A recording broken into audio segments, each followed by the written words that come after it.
சதுரங்க பிரியர்கள் அனைவருக்கும் வணக்கம். ஸோ இன்றைக்கி நம்ம பார்க்க போகிற வீடியோவில் அர்ஜுன் எரிகேசிக்கும் அப்துஸ்ராஃப் நொதிர்பேக்கும் நடந்த ஒரு ஆட்டத்தை பார்க்க போகிறோம். இந்த ஆட்டம் வந்து பார்த்திங்க அப்படின்னு சொன்னால் நம்ம வேர்ல்டு ரேபிட் சாம்பியன்ஷிப்பில் சுற்று 11 நம்ம பார்க்க போகிறோம். ஸோ எந்த ஒரு டிலேவும் இல்லாமல் இப்போ கேமை பார்க்கலாம். அதுக்கு முன்னாடி ஒரு ரெக்வஸ்ட் என்ன அப்படின்னு சொன்னீங்க, சப்ஸ்கிரைப் பண்ணாமல் வீடியோஸ்லாம் பார்த்துட்டீங்க அப்படின்னா சப்ஸ்கிரைப் பண்ணிட்டு பெல் பட்டனை ப்ரெஸ் பண்ணி வச்சுக்கோங்க. இப்போ கேமை பார்க்கலாம். ஸோ கேம் வந்து அவர் D4 ஓப்பன் பண்ணுறாரு. அப்துஸ்ராஃப் நொதிர்பேக் வந்து நைட் F6 ரிப்ளை பண்ணுறாரு. ஸோ டிப்பிக்கலான ஒரு குயின் ஸ்பான் ஓப்பனிங் தான். ஸோ வேரியேஷன் என்னென்னு பார்க்கும்போது என்ன ஓப்பனிங் பார்க்கும்போது ஸோ இது வந்து கிங்ஸ் இண்டியன் செட்டப் வந்து விளையாடுறாரு. கிங்ஸ் இண்டியன் டிஃபென்ஸ் ஆக்சுவலாக E4 D6 அதுக்கப்புறம் பிஷப் E2 கேன்சல் பண்ணதுக்கப்புறம் பிஷப் டு G5.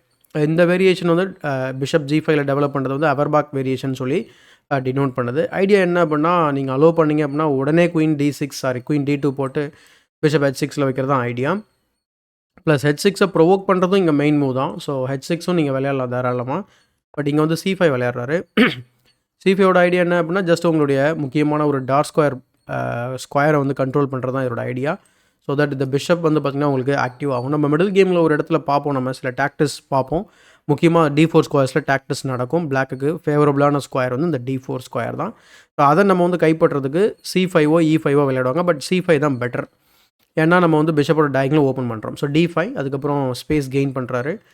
E6 இந்த பொசிஷனில் வந்து வெட்டுறதுனால எந்த ஒரு பெரிய பிரயோஜனமும் கிடையாது. அதுக்கு பதில் பிளாக்குக்கு வந்து ஹெல்ப் பண்ணுற மாதிரி ஆகிடும். ஸோ அதனால தான் இந்த இடத்துல அவர் வந்து ஸ்பேஸை கெயின் பண்ணுறாரு. பிஷப்போட டயகனல் ஓப்பன் பண்ணாலும் ஸ்பேஸ் கெயின் பண்ணுறாரு. உடனே அந்த ஸ்பேஸ்க்கு ஒரு கொஷின் மார்க் போடுறாரு. நைட் F3 டெவலப் பண்ணுறாரு. ஏன்னா இன்னும் அர்ஜுனோட கிங் வந்து சென்டரில் தான் இருக்குது. ஸோ அதை அட்வான்டேஜ் எடுத்துக்கணும்னா சென்டரை ஓப்பன் பண்ணணும். அதனால தான் உடனே E6 மாதிரியான மூவ்ஸ் நம்ம வந்து பார்க்குறோம். ஸோ அதுக்கப்புறம் H6 bishop E3. So bishop பின்னாடி வந்ததுக்கப்புறம் E takes D5 விளையாடுறாரு. ஜென்ரலாக நம்ம என்ன நினைப்போம், இந்த மாதிரி ஒரு செமி ஓப்பன் ஃபைவ்ல ஒரு வீக் பாயிண்ட் இருக்குது, நம்ம E*D5 விளையாடலாம் அப்படின்றது நமக்கு தோணும். பட் இதில் எந்த பிரச்சனையும் கிடையாது. ஆக்சுவலாக நீங்கள் தாராளமாக விளையாடலாம்.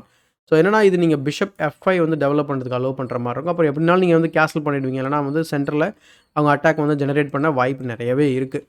பட் இங்கே என்ன பண்ணுறாரு அப்படின்னா, ஒரு C*D5 விளையாடுறாரு. ஐடியா என்னன்னா, இந்த F5 கண்ட்ரோல் பண்ணுறாரு. ப்ளஸ் இந்த பானை நீங்கள் வந்து டார்கெட் பண்ணுங்கன்னு சொல்லி அவர் இன்வைட்டும் பண்ணுறாரு. நைட் A6க்கு அப்புறம் நைட் டு D2. ஜஸ்ட் இந்த F3 பானை வந்து பார்த்திங்கன்னா புஷ் பண்ணிவிட்டு அந்த E4 ஸ்ட்ராங்கான ஒரு ஹோல்ட் பண்ணுறது தான் ட்ரை பண்ண போகிறாரு. நைட் A6ஓட ஐடியா நைட் C7 வந்துட்டு பானை வந்து பார்த்திங்கன்னா குயின் சைடில் எக்ஸ்பேண்ட் பண்ணி உங்களுக்கு மெஜாரிட்டி ப்ரூஃப் பண்ணுறது தான் idea. So knight C7. So knight C7க்கு அப்புறம் வந்து பார்த்திங்கன்னா கேன்சல் பண்ணிடுறாரு. கேன்சல் பண்ணதுக்கப்புறம் ரூக் E8 அந்த E4ல ப்ரெஷர் பில்டப் ஆகிறத பார்க்க முடியும். குயினை டெவலப் பண்ணி அதுக்கு எக்ஸ்ட்ரா பாதுகாப்பு கொடுக்குறாரு. ப்ளஸ் ரூக்கும் கனெக்ட் பண்ணிடுறாரு. 13 மூல் இது எல்லாத்தையும் பண்ணிடுறாரு. So porn to B6 விளையாடுறாரு. அதுக்கப்புறம் rook FE1 rook B8. So idea என்னென்னா, ஜஸ்ட்டு தேவைப்படும் போது நம்ம வந்து B5 வந்து கண்டிப்பாக அட்வான்ஸ் பண்ண முடியுன்றது தான் அவருடைய ஐடியா.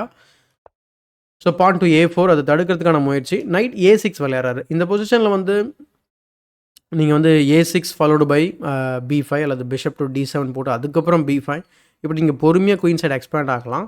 பட் இங்கே நைட் A6 மூலிமா நைட் B4 வர பார்க்குறாரு. அதை தடுக்கிறதுக்கு நைட் A2 நைட் G4 இந்த பிஷப்பை வந்து சேஸ் பண்ண பார்க்குறாரு. ஏன்னா இதுதான் ரொம்ப முக்கியமான பிஷப்பு டார்க் ஸ்கொயரை பாதுகாப்பு கொடுக்கறதுக்கு. ஸோ இங்கே பார்த்தீங்கன்னா உங்களுக்கு எல்லா பானுமே டார்க் ஸ்கொயரில் தான் இருக்குது. அதாவது பிளாக்கோட ஐடியா என்னென்னா, டார்க் ஸ்கொயரை கம்ப்ளீட்டாக வந்து நம்ம டாமினேட் பண்ணணும் அப்படிங்கிறது தான். அதுக்கு இந்த பிஷப்பு கிடச்சிச்சு அப்படின்னா அது ஒன்றுமே பண்ண முடியாதுன்ற மாதிரி நம்ம முடிவு பண்ணிடலாம்.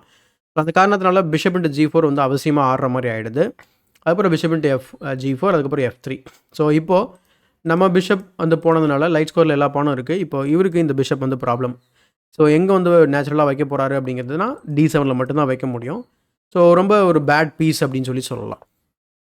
Night C4 queen F6 night C3. So இந்த ஆட்டத்துக்கே நான் வந்து அற்புதமான குதிரை ஆட்டம்னு சொல்லி நான் பேர் வச்சதுக்கான காரணம் என்ன அப்படின்னா, அந்த நைட் அழகாக வந்து அங்கேயும் இங்கேயும் சுற்றி சூப்பராக வந்து விளையாடிட்டு இருப்பார். ஸோ நைட் C7 வந்ததுக்கப்புறம் இங்கே ஒரு குயின் D2 விளையாடுறாரு. ஸோ இங்கே வந்து நைட்டை மூவ் பண்ணலாம் அப்படின்லாம் வந்து பார்த்திங்கன்னா நம்ம பானை வெட்டணும். ஆக்சுவலாக பானை வெட்டினாலே நல்ல ஒரு டாக்டிக்கல் லைன்ஸ்லாம் இருக்குது. Example night into B5 bishop into H6 queen D4 check. Queen trade பண்ணதுக்கப்புறம் இந்த லைனை நீங்கள் வந்து இன்னும் கொஞ்சம் தூரமாக நம்ம வந்து பார்க்கும்போது, ஸோ இவ்வளோ தூரம் ரேப்பிடில் பார்க்க முடியுமானா கண்டிப்பாக அர்ஜுன் மாதிரியான பிளேயர் இல்லை நொதிர்பேக் மாதிரியான பிளேயரெல்லாம் பார்க்க முடியும். ஸோ எல்லாமே முடிஞ்சதுக்கப்புறம் என்னடா நடக்குது அப்படின்னு சொல்லி பார்த்தா, ஒரு பான் அப்பு ப்ளஸ் வந்து பார்த்திங்கன்னா ஸ்ட்ரக்சர் வந்து சும்மா பர்ஃபெக்டாக இருக்குது. அது மட்டும் இல்லாமல் 2 பான் வீக் பானாக இருக்குது. இது வந்து லிட்டரலி லூசிங் பொசிஷன் சொல்லலாம். ஸோ A takes B5 அவ்வளோ ஸ்ட்ராங்கான கண்டினியூஷன் இருந்திருக்கு. பட் இங்கே அர்ஜுன் வந்து பார்த்திங்கன்னா ரொம்ப டிஃப்ரெண்ட்டாக இங்கே சென்டரை மொத்தமாக அவருடைய டார்க் ஸ்கொயரை பற்றி தான் நான் ரொம்ப பெருசாக பேசிகிட்டு இருந்தேன் பிளாக்கோட பர்ஸ்பெக்டிவில். பட் இங்கே அந்த டார்க் ஸ்கொயரை இல்லாமல் பண்ணிட்டா எப்படி இருக்கும் அப்படின்ற மாதிரி அவர் உடைக்கிறதுக்கு ட்ரை பண்ணுறாரு. ஸோ உடச்ச உடனே அவர் என்ன பண்ணுறாரு, அங்கே ஒரு ஸ்கொயர் வந்து அங்கே உருவாக்கியிருக்காரு. அந்த இடத்துல நைட்டை வைக்கிறாரு. அதுதான் அந்த நைட் வந்து பார்த்தீங்கன்னா சென்ட்ரலைஸ்டாக ரொம்ப எக்ஸலண்ட்டாக இருக்குது. E4ல் ஒரு நைட்டு, C4ல் ஒரு நைட்டு, D6க்கு ஜம்ப் ஆக போகுது அடுத்து. ஸோ குயின் H4 வந்ததுக்கப்புறம் நைட் D6 போயிட்டு நைட் அட்டாக் பண்ணுறாரு. ப்ளஸ் B5 பானையும் அட்டாக் பண்ணுறாரு. ஸோ ரூக் D8 வந்ததுக்கப்புறம் பிஷப் இன்டு C5. நீ இந்த பானை வந்து வெட்டினாலும் வெட்டலாம். பட் அவர் என்ன பண்ணுறாரு அப்படின்னா, இந்த C5 பானை வந்து ஃபஸ்ட்டு வெட்டிடுவோம் அப்படிங்கிறது தான் அவர் ஐடியா. ப்ளஸ் D பானை வந்து இப்போ பாஸ் பானை வந்து உருவாக்கிட்டாரு. ஸோ அதுக்கப்புறம் B இன்ட்டு A4 பார்க்குறோம். இந்த இடத்துல F5 மாதிரியான மூவ் வந்து ரொம்ப ஸ்ட்ராங்காக இருக்கும் ஆக்சுவலாக பிளாக்கோட பர்ஸ்பெக்டிவ்லேருந்து பார்க்கும்போது. காரணம் என்ன அப்படின்னா, F5க்கு அப்புறம் இந்த பொசிஷனில் பாருங்கள், F5க்கு அப்புறம் நம்ம வந்து ஒரு நைட்டை வந்து இந்த நைட்டோட சப்போர்ட் வந்து மூவ் பண்ண பார்க்குறோம். இப்போ நீங்கள் வந்து பிஷப் F2 தான் ரொம்ப நல்ல மூவ். குயின் E7 ஆடுறீங்கன்னு வச்சுக்கோங்களேன். தென் திரும்ப பிஷப் இன்ட்டு A7 ட்ரை பண்ணலாம். ஸோ இந்த மாதிரி ஒரு இம்பேலன்ஸ்டான ஒரு பொசிஷன் நம்மளால் வந்து பார்க்க முடியும். ஸோ நம்ம டாக்டிக்கலான ஐடியாவை உருவாக்குறதுக்கான காரணம் என்னென்ன அப்படின்னா இந்த நைட்டோட பொசிஷன்ஸ் தான். ஸோ இங்கே வந்து கவுண்டர் பின் போடுறோம். சப்போஸ் நீங்கள் குயினை மூவ் பண்ணீங்கன்னு சொன்னால் then D into C7 wins the game on the spot. So இந்த மாதிரி F5 இந்த ஐடியாவில் வந்து ரொம்ப ஸ்ட்ராங்கான கவுண்டர் அட்டாக் இருக்குது. பட் B இன்ட்டு A4 பார்க்குறோம். அதனால் பிஷப் இன்ட்டு A7. ஸோ இங்கே வந்து பார்த்திங்கன்னா ரூக் B3 போயிட்டு உள்ளே வந்து இன்ஃபில்ட்ரேட் பண்ண பார்க்குறாரு. அதுக்கப்புறம் நைட் டு C5. ஸோ அது இல்லாமல் நமக்கு பிஷப் F2 நிறையா தடவை பிஷப் F2 பற்றி நீங்கள் தாராளமாக யோசிச்சிருப்பீங்க. ரொம்ப நேச்சுரலான மூவ். ஜஸ்ட்டு குயினை வந்து நம்ம ட்ராப் பண்ண பார்க்குறோம். ஏன்னா குயினுக்கு அதிகமான எஸ்கேப் ஸ்குவாட்ஸ் கிடையாது. எக்ஸாம்பிள் குயின் E7 போனதுக்கப்புறம் பிஷப் C5 போட்டு திரும்ப கடுப்பேற்றலாம். திரும்ப அவங்க H4 வந்தாலும் கூட நம்ம வந்து நம்மளுடைய மூவை மாற்றிட்டு அடுத்து G3 விளையாட ட்ரை பண்ணலாம், அந்த செட்டப் டிஸ்கவரி செட்டப் பண்ணுறதுக்கு. ஸோ ஐடியா என்னென்னா, எக்ஸாம்பிள் இப்போ ஒரு பானை கொடுக்குறோன்னு வச்சுக்கோங்களேன். இப்போ வந்து G3க்கு அப்புறம் குயின் E7 போனீங்கன்னா தென் நைட் B7. குயின் அட்டாக்ல இருக்குது, ரூக்கும் அட்டாக்ல இருக்குது. ஸோ வின்னிங் பொசிஷன் இது. ஸோ பிஷப் F2 வந்து கண்டினியூஸாக வந்து ஒரு இன்ட்ரெஸ்டிங்கான ஒரு டாக்டிக்கல் பேட்டர்ன் வந்து உருவாக்குது. Night C5. ஸோ டேரெக்டாக நைட்டை வந்து மூவ் பண்ணி திரும்ப ரூக் அட்டாக் பண்ணுறாரு. ப்ளஸ் இங்கே ஒரு விதமான ஒரு ப்ரெஷர் வந்து இங்கே பில்டப் ஆகிறத பார்க்க முடியும். ஸோ அதனால் அவர் என்ன பண்ணுறாரு, ரூக்கை வந்து 4th ரேங்கில் போட்டுடுறாரு. ஸோ 4th ரேங்க் போட்டதுக்கப்புறம் night into D7. Rook into D7 ஆனதுக்கப்புறம் நம்ம நைட் வந்து அட்டாக்ல இருக்குது. பட் G3 போட்டு அவர் வந்து ஜஸ்ட்டு குயினை வந்து டிக்கிள் பண்ண பார்க்குறாரு. ஏன்னா குயினோட டிஃபென்ஸில் தான் ரூக் உட்காந்துருக்கு. ரூக் D4 போடுறாரு. ஸோ இங்கே எக்ஸ்சேஞ்சை கொடுத்து அவனு வேறு மூவே கிடையாது. சப்போஸ் அவர் பின்னாடி போகிறாரு, ஆல் த வே பின்னாடி போகிறாரு அப்படின்னா queen into B4, rook into D6 and then I think queen to B8 நம்ம வந்து ட்ரேட் பண்ண ஆரம்பிச்சிடலாம். அல்லது ரூக் D1 ரூக் நிறைய மூவ்ஸ் இருக்குது. ஆக்சுவலாக நேச்சுரலாக விளையாடக்கூடிய நிறைய மூவ்ஸ் இருக்குது இந்த பொசிஷனில். பட் அவர் வந்து எக்ஸ்சேஞ்சை கொடுக்குற மாதிரி ஆகிடுது. கொடுத்ததுக்கப்புறம் இந்த இம்பேலன்ஸில் வந்து பார்க்கும்போது நைட் C4 வந்து விளையாடுறாரு. ஸோ இந்த இம்பேலன்ஸ் வந்து ஓகே, அந்த பான் வந்து டெஃபினட்டாக ட்ராப் ஆக போகுது. இதில் என்ன விஷயம் அப்படின்னா, 2 ரூக்குமே எக்ஸலண்ட்டாக ஆக்டிவாக இருக்குது. Of course Kings Indian bishop, tasker bishop ஸ்ட்ராங்காக இருந்தாலும் இந்த ஓப்பன் பொசிஷனில் 2 ரூக்கை தடுக்கிறது ரொம்ப ரொம்ப கஷ்டமாக இருக்கும். ஸோ எப்படி தடுக்கிறாரா இல்லையான்றதான் மீதி இருக்கக்கூடிய கேம். ப்ளஸ் டைமும் உங்களுக்கு பார்த்தா உங்களுக்கு தெரியும் ஸ்க்ரீனில். Rook into A4, pawn to D3, rook D1, அதுக்கப்புறம் நைட் E6 வராரு, king to G2, rook to D8, அதுக்கப்புறம் பான் டு B4 ஜஸ்ட் பாஸ் பண்ண அட்வான்ஸ் பண்ணுறாரு. ஸோ தட் நைட் லேட்டராக மூவ் பண்ணிக்கலாம் இந்த மாதிரி அட்டாக் பண்ணும்போது. பட் B5, நைட் C5 போட்டு ரூக் அட்டாக் பண்ண ரூக் வந்து பாஸ் பண்ண பின்னாடி வச்சிடறாரு பிரின்சிபல் படி. பிஷப் F8 போட்டு டிஸ்கவரி செட்டப் பண்ணுறாரு. பட் இங்கே பெட்டர் டிஸ்கவரி இல்லைன்றதை தெரிஞ்சுக்கிட்டு அவர் பாஸ் பண்ண அட்வான்ஸ் பண்ணுறாரு. அட்வான்ஸ் பண்ணினதுக்கப்புறம் ரூக்கை வந்து C6 போட்டு டபுள் அட்டாக் பண்ணுறதுக்கு ட்ரை பண்ணுறாரு. பட் இந்த பொசிஷனில் வந்து பார்த்திங்கன்னா நம்ம டேரெக்டாக பானை புஷ் பண்ணுறதுனால எந்த ஒரு பெரிய பயனுமே இல்லை. இதுவுமே பெட்டர் பொசிஷன் தான். பட் இந்த மாதிரி நம்ம ரிஸ்க் எடுக்க வேண்டியது கிடையாது. ஏன்னா ஈஸியான மூவ்ஸ் இருக்குது. ஸோ நைட் A5 போட்டு ஃபஸ்ட்டு ரூக் அட்டாக் பண்ணுறாரு. அதுக்கப்புறம் பாஸ் பண்ண புஷ் பண்ண உடனே இந்த இடத்துல வந்து பார்த்திங்கனாக்கா அவரால் அந்த பாஸ் பண்ண தடுக்கவே முடியாது. அதனால் வந்து rook into H2 விளையானதுக்கப்புறம் king G1. ஏன்னா ட்ரிக் பண்ணிகிட்டே இருக்காரு, கான்ஸ்டண்ட்டாக ட்ரிக் பண்ணுறாரு. ஸோ அதுக்கப்புறம் ஃபைனலாக வந்து பீஸை கொடுக்குறாரு. So rook into B7, rook A2 and then knight B3. So 45வது மூலை இந்த பொசிஷனில் வந்து பார்த்திங்கன்னா அர்ஜுன் வந்து 43வது மூலை நைட் B3 விளையாடின உடனே இங்கே வந்து ரிசைன் பண்ணிடுறாரு நொதிர்பேக். ஸோ ஏன் ரிசைன் பண்ணணும் அப்படின்னு நம்ம பார்த்தோம் அப்படின்னா, பிஷப் D6 மாதிரி ஒரு மூவ் கன்சிடர் பண்ணலாம் ஜஸ்ட் பான் அட்டாக் பண்ணுறதுக்கு. F4, rook A4. ஸோ பெரிய என் கேம் இது, ரொம்ப நம்ம வந்து ஆழமாக போக முடியாது. பட் உங்களுக்கு அந்த ஒரு ஐடியா கிடச்சிருக்கும்னு நினைக்கிறேன். இப்போ F7 பாதுகாப்பு கொடுக்க முடியாது. F7 டெஃபினட்டாக போயிடும். அடுத்து ஃபியூச்சரில் நம்ம என்ன பண்ண போகிறோம் அப்படின்னா, நைட்டை பொறுமையாக இம்ப்ரூவ் பண்ணி கிங்கை வந்து கொண்டு வந்துட்டு கிங் சைடு கொண்டு வந்துட்டு அட்டாக் பண்ண போகிறோம். ஸோ இந்த பிஷப்பையும் ரூக்கையும் வச்சு நம்ம கிங்கை பெருசாக அட்டாக் பண்ண முடியாது. ரொம்ப ரொம்ப கஷ்டம். ரொம்பவே கஷ்டமாக இருந்தாலும் கூட ஈஸியாக ரூக்கை வந்து அவர் ட்ரேட் பண்ணிட்டார் அப்படின்னா ஈஸியான வின்னிங் இன் கேம் தான். ஸோ அந்த காரணத்தினால கம்ப்ளீட் பீஸ் அப் காம்படிஷன் கிடையாது, சிம்பிளாக சொல்ல போனால். ஸோ அந்த காரணத்தினால தான் இந்த இடத்துல வந்து நொதிர்பேக் வந்து ரிசைன் பண்ணிடுறாரு. ஸோ இப்போ நம்ம வந்து குயிக்காக நம்ம வந்து ஓகே, நம்ம வோல்டர் முர்சின் தான் வந்து வேர்ல்டு சாம்பியன் சொல்லி நம்ம நேற்று பார்த்துருந்தோம். பட் மற்றவங்களோட ரிசல்ட்ஸ் என்னாச்சு அப்படின்னா இப்போ கொஞ்சம் வந்து டீட்டெயில்டாக பார்த்தலாம். எஸ்பெஷலி நம்ம இந்தியன் பிளேயர்ஸ் எஸ்பெஷலி அர்ஜுனோட ரிசல்ட்ஸ் நம்ம வந்து செக் பண்ணணும். ஸோ இப்போ வந்து நம்ம குயிக்காக அதை வந்து பார்த்துடலாம். இதுதான் வந்து ரிசல்ட்ஸ் பேஜ். இந்த ரிசல்ட்ஸ் பேஜில் வந்து உங்களுக்கு அர்ஜுனோட பெர்ஃபார்மன்ஸ் நான் எடுத்து போட்டிருக்கேன். ஸோ கடைசி 2 கேமும் ட்ரா. ஸோ 12th கேம் உங்களுக்கு தெரியும், 13th கேம் உங்களுக்கு தெரியாது. அதுவுமே வந்து ட்ரா தான் பண்ணியிருக்காரு.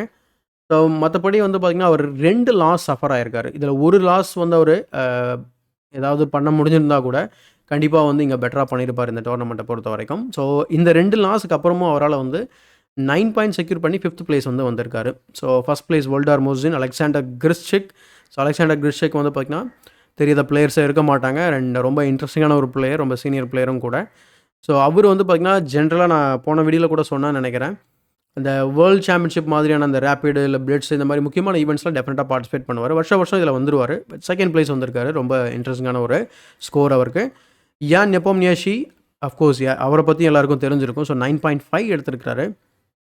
அதுக்கப்புறம் டொமிங்கஸ், அர்ஜுன் எரிகேசி, அதுக்கப்புறம் அவோகிர் சிந்தாராவ், அலிசா ஃபிரூஷா, டேனியல் டூபோ, அதுக்கப்புறம் கிரெகோரியன், சாம் சாவியன்னு சொல்லி டாப் 10 பிளேயர்ஸ் இவங்க தான். அது கீழே ரொம்ப ஸ்ட்ராங்கான பிளேயர்ஸ் எல்லாம் கீழே இருக்கிறாங்க. எக்ஸாம்பிள் அனீஸ் கிரி, யூயாங்கி, முகமது முர்தலி, அடுத்து சக்ரியார் மெமதரா, ஃபேபியானா கழுவானான்னு சொல்லி நிறைய பிளேயர்ஸ் வந்து டாப்பில் இருக்கிறாங்க. அடுத்து பிரக்னந்தா, ரே ராப்சன், வேயி, அலெக்சாண்டர் போர்த்தனிக், ஹேண்ட்ஸ்மோக், நீமன் வந்து பார்த்திங்கன்னா இன்ட்ரெஸ்டிங்காக வந்து ஹிக்காருவை வந்து பீட் பண்ணியிருக்காரு லாஸ்ட் ரவுண்டில். ஸோ அது அவங்களுக்குள்ள ஒரு இது போயிட்டுருக்குன்றது உங்களுக்கு தெரியும். ஸோ இன்டர்நெட்டில் அவர் நிறையா வீடியோ போட்டு இவர் இது பண்ணுறதும் என்ன சொல்கிறது, அவரை திட்டிகிட்டு இருப்பார், இவரை திட்டிகிட்டு இருப்பார். நான் நெக்ஸ்ட் வேர்ல்டு சாம்பியன் நான் தான் சொல்லிட்டு இருப்பார். ஸோ இந்த மாதிரி அவங்களுக்குள்ளே இந்த மாதிரி போயிட்டுருக்கும்போது இக்காரோட லாஸ் வந்து பார்த்திங்கன்னா இப்போ அவர் கவுண்டர் கொடுக்க முடியாத அளவுக்கு இருக்குது. பட் டெஃபினட்டாக இதை பெரிய விஷயமாக ஆக்கியிருப்பார் ஹேண்ட்ஸ் நீமன். ஸோ ஃபாலோ பண்ணியிருந்தால் அவங்களுக்கு தெரியும். ஸோ இதுதான் வந்து ரிசல்ட்ஸு. ஸோ இன்றைக்கி நைட்டு அதே போல் நம்ம வந்து நீங்கள் பிளிட்ஸ் இதை நம்ம பார்த்துடலாம். எப்போ நடக்க போகுது அப்படிங்கிறத நம்ம வந்து பிளிட்ஸை பார்த்துட்டோம் அப்படின்னா உங்களுக்கு ஒரு ஐடியா கிடைக்கும். பிளிட்ஸ் வந்து கரெக்டாக 12 ஹவர்ஸ் அதாவது ஸ்கெட்யூலில் பார்த்துடலாம். ஸோ நம்மளோட டைமுக்கு ஆக்சுவலாக 12:30 மணிக்கு ஸ்டார்ட் ஆகுது, நள்ளிரவு. அதாவது நைட்டு வந்து பார்த்திங்கன்னா 12:30 மணிக்கு ஸ்டார்ட் ஆகுது. ஸோ இன்றைக்கி எத்தனை ரவுண்ட், அதாவது டிசம்பர் 31 எத்தனை ரவுண்ட் நடக்க போகுது அப்படின்னு நம்ம வந்து பார்க்குறோம். இப்போ 13 ரவுண்ட் வந்து நடக்குதுங்க. ஓகேங்களா? 13 ரவுண்டில் ஆக்சுவலாக டாப் நாக் அவுட் ஸ்டேஜ் ஆக்சுவலாக இது அந்த ஹோமில் போட்டிருப்பாங்க. ஸோ அவங்க பாருங்கள் ஸ்விஸ் அண்ட் நாக் அவுட் இது. So knock out stage first அந்த 13 ரவுண்டில் வந்து பார்த்திங்கனாக்கா யார் வந்து பெட்டராக பண்ணுறாங்களோ அதுலேருந்து ஃபியூ பிளேயர்ஸ் செலக்ட் பண்ணுவாங்க. எவ்வளோ பிளேயர்ஸ் நம்ம வந்து குயிக்காக பார்த்துடலாம். 8 பிளேயர்ஸ். ஸோ 8 பிளேயர்ஸ் மட்டும்தான் வந்து செமிஃபைனல்ஸ் அண்ட் தென் ஃபைனல்ஸ்க்கு வந்து போக போகிறாங்க. அது எத்தனை அது யார் அப்படிங்கிற அந்த 8 பிளேயர் வந்து நம்ம வந்து பார்க்கணும் அப்படின்னா இந்த 13 ரவுண்ட் முடிஞ்சதுக்கப்புறம் தான் தெரியும். பட் 13 ரவுண்ட் முடிஞ்சதுக்கப்புறம் மறுநாள் தான் வந்து செமிஃபைனல்ஸும் ஃபைனல்ஸும் வந்து நடக்க போகுது. ஸோ அதுக்கப்புறம் தான் தெரியும் பிளிட்ஸ் சாம்பியன் யாருன்னு சொல்லிட்டு. அண்ட் இன்னொரு முக்கியமான விஷயம், நான் ஜீன்ஸோடு தான் விளையாடுவேன்னு சொல்லி போராடி இருக்காரா, இல்லை இதில் ஒரே ஒரு சந்தேகம் மட்டும்தான். ஒன்று ஃபீடே இவர் காலில் விழுந்திருக்கணும், இல்லை இவர் ஃபீடே காலில் விழுந்திருக்கணும். ஸோ எது நடந்திருக்கும் அப்படின்றத நீங்கள் சொல்லுங்கள். No comments from my side. So இந்த வீடியோ பிடிச்சா லைக் பண்ணுங்க, மறக்காமல் மற்றவங்களை ஷேர் பண்ணுங்கள். இன்னும் நம்ம சேனலை சப்ஸ்கிரைப் பண்ணல அப்படின்னா சப்ஸ்கிரைப் பண்ணிட்டு பெல் பட்டனை ப்ரெஸ் பண்ணி வச்சுக்கோங்க. இதே போல் ஒரு பயனுள்ள வீடியோவுடன் உங்களை சந்திக்கும் வரை உங்களிடமிருந்து விடைபெறுவது உங்கள் சதுரங்க சாணக்கியன்.